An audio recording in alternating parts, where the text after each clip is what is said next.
Today's Bible story is the story of Deborah.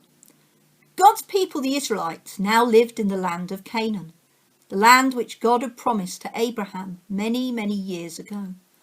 After the death of Moses and Joshua, the Israelites thought they didn't need God to help them. As soon as they stopped worshipping God, they started to do more and more bad things. Then they would be taken over by a king who'd make the Israelites their slaves.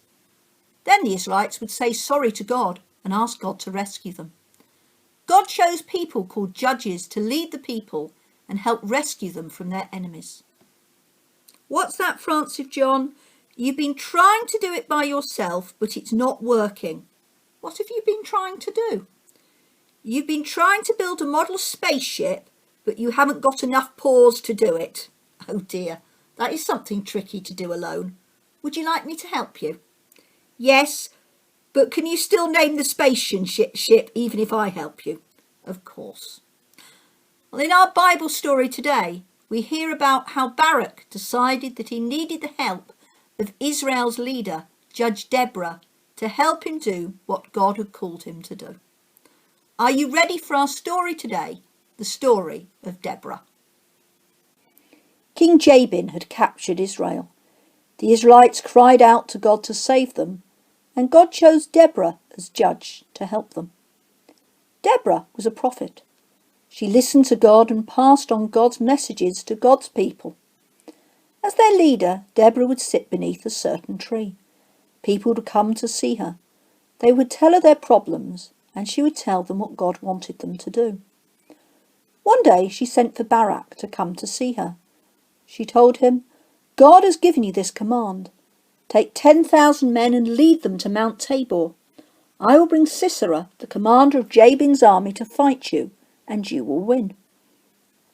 Barak replied, I will go if you go with me, but if you don't go with me, I won't go either. Deborah answered, All right, I will go with you, but instead of you killing Sisera, it will be a woman who will be remembered for doing that. Barak called the 10,000 men to follow him, and Deborah went with them. When Sisera learnt that Barak had gone up to Mount Tabor, he called out his chariots and all his men. Then Deborah said to Barak, Go, God is leading you. Today he has given you victory over Sisera. When Barak attacked, God made Sisera's army confused. Sisera knew that he had lost, so he got down from his chariot and ran away. Sisera ran away to the tent of Jael, the wife of Heber, and asked her to hide him. Come in, said Jael. Stand at the door of the tent, said Sisera, and if anyone comes in and asks you if anyone is here, say no. Sisera was so tired he fell sound asleep. Then Jael took a hammer and a tent peg, quietly went up to him, and killed Sisera with the tent peg.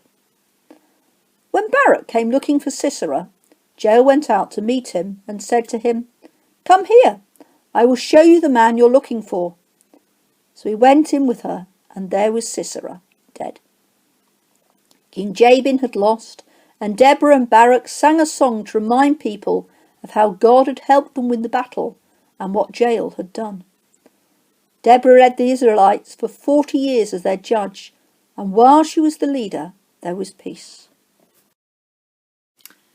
In our story today, we heard how God chose Deborah as judge to lead God's people, the Israelites, and how Barak felt it was more important to have Deborah's support and encouragement than making himself look good.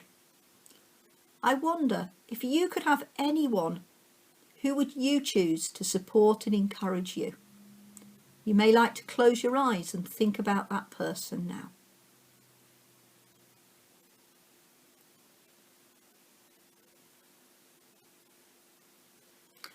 I'm going to say a prayer, and if you want to make it your prayer too, please say amen at the end after me. Dear God, thank you that you were with Deborah and helped her to be there for other people. Thank you that you are with me too. Please help me to be there for other people. Amen. What's that, Francis John? You've been thinking of how to be there for some of the people you can't see. So you're going to make some special labels and stick them on some little jars of honey and send them out.